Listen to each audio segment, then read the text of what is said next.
Issues को लेकर, क्योंकि आने वाले विलेज काउंसिल में हमारा क्या प्रिपरेशन होना चाहिए, हमारा आइडियोलॉजी क्या है। और हमने सब अपने लीडर्स को कहा है कि हमारा जो कमिटमेंट है वो कोई नेता के लिए नहीं है, लेकिन अपने तिपरा लैंड, अपने दोफा और अपने ज़मीन के लिए।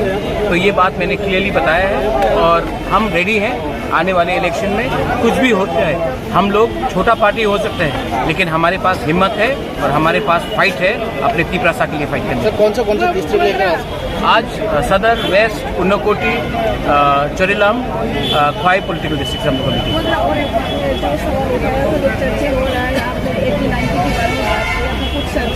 क्या 80-90 तो 80 की दंगे के बारे में आप कुछ बोल रहे हैं, तो ऐसे न्यूज़पेपर में हम हर न्यूज़पेपर को रिएक्ट नहीं करता है।